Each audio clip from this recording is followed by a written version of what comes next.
This video is just to show you a few drawing tips that you might find helpful when starting to map out your still life onto your drawing paper. So I've actually already erased my guidelines for my paper, which I probably shouldn't have done but I didn't anticipate making this video, so that's why I did that. But basically I want to break down that the whole point of making a grid over your drawing is that you would basically only be focusing on one square at a time. So for example, this square up here, when you're drawing it onto your piece of paper, which would have been right about here, I only have to focus on this little bit of tissue. So in my square on my drawing paper, I can see that this tissue begins roughly around the midpoint of this square. So I can then find the midpoint of where my grid would have been on this, and that's where I can start the tissue going at a downward angle.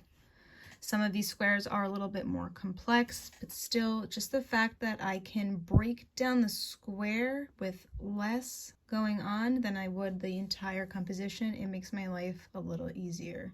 So same thing with this, the rim of this wonky mug.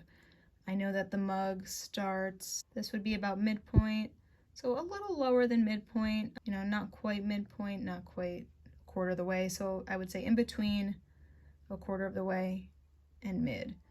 And then I can see that it just travels almost the full length, but it stops maybe a quarter of a way through this box. So then I can start to curve it in once I reach, you know, a quarter of a way through this single box. Another trick that I find extremely helpful if you're having trouble getting angles correctly is you can very simply compare your reference photo to your drawing by using your pencil.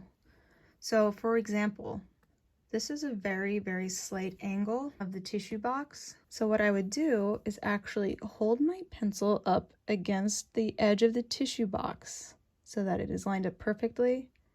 And then without rotating it, I would bring that angle over to my paper. And this is a little tricky, but I can see, this is how I try to do it. I can see that if I just go up and down following that angle, then I'm getting the correct angle on the tissue box. So let's try it closer. There's less to travel. Got the angle, transfer it over. Another way, maybe if that's too difficult, that was a little strange, maybe what I can do is, you know, mark where the top of the angle is and mark where the bottom of the angle is, and then I can using my eye roughly try to connect those points so that I'm getting the correct angle. Same with even these this piece right here. So I can see that it starts kind of high and then the lip ends a little lower. Transfer it over, I'm getting roughly the same angle. Even this tissue, hold it up, translate it over. My drawing's actually probably a little bit too upright. I think it's a little bit more angled in the drawing, or I'm sorry, in the reference. But that's a good way to compare. I'll say this right now, do not go crazy trying to use this angle method. I think it is best only if you're struggling to get an angle that you really want to be accurate, or if you just want to compare afterwards to see how well you did. If we spend too much time on this, we'll be drawing forever. This is, after all, a painting project, not a drawing project. But let's do just a quick another example for a drawing that I do have. So you can still roughly see my guidelines on my drawing. It goes from here to here. So again, just by comparison, if this was the halfway mark of my one grid, then I know that my mug needs to start just above that halfway mark. So if this is the halfway mark, I started just above. And that's how I got the height for my mug. And I can see that in the next grid, if this is the halfway mark for how wide it gets just beyond that halfway mark. So if you can see my grid line here and here, so this half would be the halfway mark. So if I would bring that down, again, the corner goes just beyond that imaginary halfway mark. Here's a good example too. The handle ends just about where that grid line is. So you can see this is my grid line. The handle ends just about where that grid line is. And same thing with angles. I can hold my angle up to this, bring it over, I'm getting about the same angle on my drawing. This last portion of the video is a real-time clip of me working on my still life using the grid method. So I'm just quietly going to narrate some of what I'm doing so you can watch, or you can just leave me quietly in the background while you continue to map out your own still life. This is just to help show my process. So here I'm just marking my grids for where I think my mug would end as far as its width into this last box, as well as its height into the same box. I'm pretty confident that the angle is straight up and down, so I'm just drawing it that way. And here's part of my ellipse. The ellipses you might find are probably one of the trickiest things in drawing.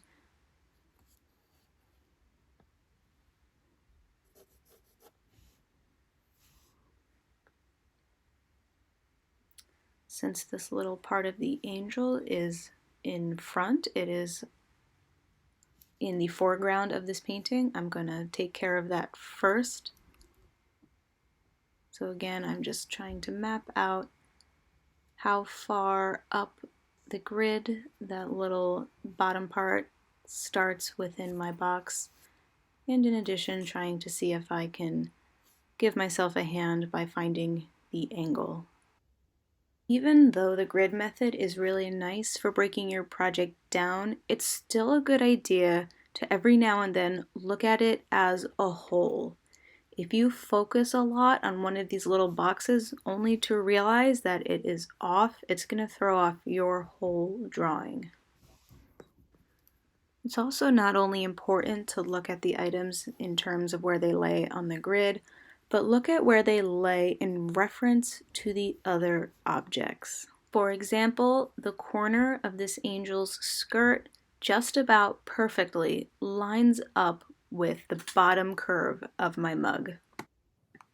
Okay, I lied. This is just going to be somewhat real time. I'll speed up some of the parts where I'm moving like a snail. Notice too that there are a lot of instances where I don't do it perfectly either. We're not going to get it right the first time always. It's okay, you can try again.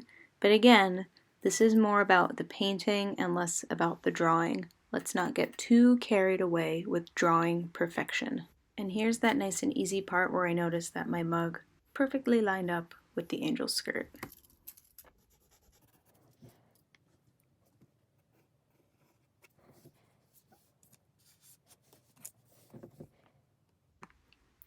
And here it looks like I'm determining that the mug falls just about a quarter of the way through this next box, so that's me marking where this ellipse needs to end.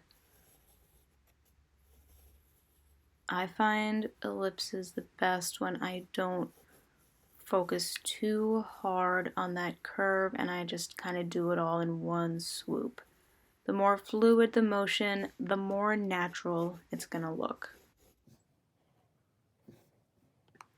And I mentioned this in a previous video, but if you notice how I'm holding my pencil, I just feel like holding it this way gives me more freedom with my movement, and I'm not confined to just the movement of my wrist, but rather my entire arm.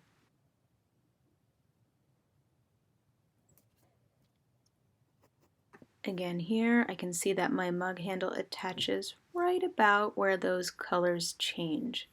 So using comparison of objects within. And if you have anything like what I have going on here, this mug handle is at an awkward foreshortened angle.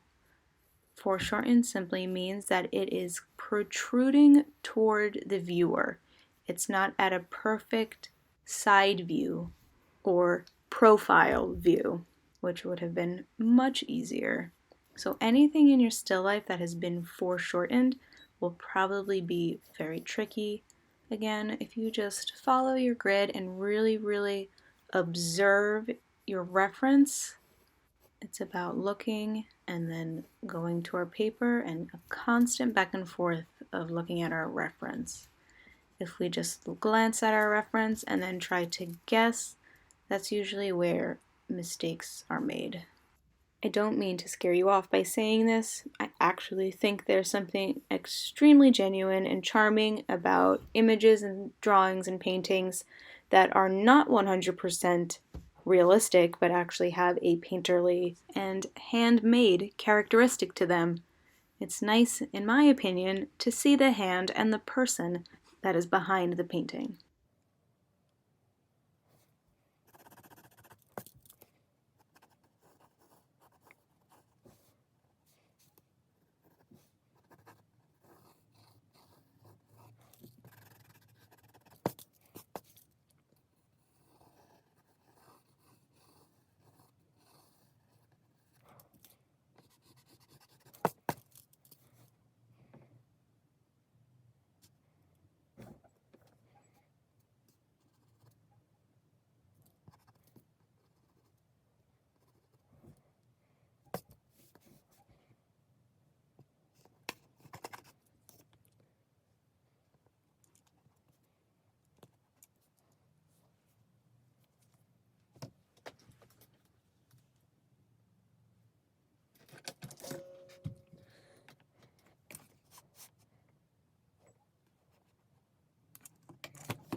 As I get to this little piece of tissue, I'm still interested in trying to keep it somewhat true to my reference photo, but again, it's in an amorphous shape. It doesn't really matter if I get it drawn to the T. I can be a little bit free with how I put it on my paper.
Here's a good example of why I say don't get too wrapped up with the accuracy and using the grid method, because I spent a little bit of time on this angel's skirt, and now it looks like I kind of have to just redo that whole thing anyway, because the rest of my angel doesn't seem to want to match up to the way I did it. So I'm just gonna kind of ignore that last line that I made and draw right on over it.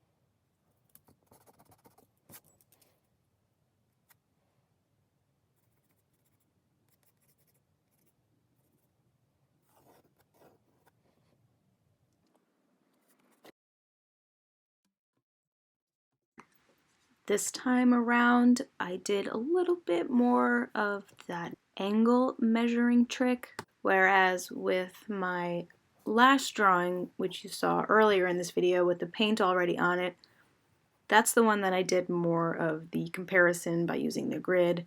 And I actually think the first one came out a little bit more accurately, just because looking at this tissue box, by following the original angle I made earlier on by the mug, by keeping it straight, I'm ending up with this box a little bit lower than I think is accurate to the picture. But if you're running across anything like this, really don't worry about it. Just like I'm still chugging on with it. For all anybody else knows, that's how the tissue box looks in person.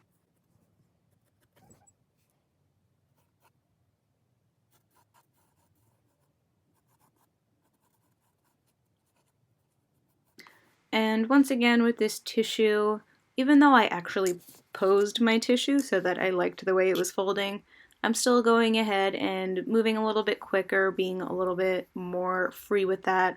I'm not super concerned that I get every single angle and fold just yet. If I decide I want to paint the pattern on my tissue box, I'll do that as I paint. I'm not worrying about that right now. And as I wrap up this tissue, I have just about mapped this out to my liking, and I think I am ready to paint.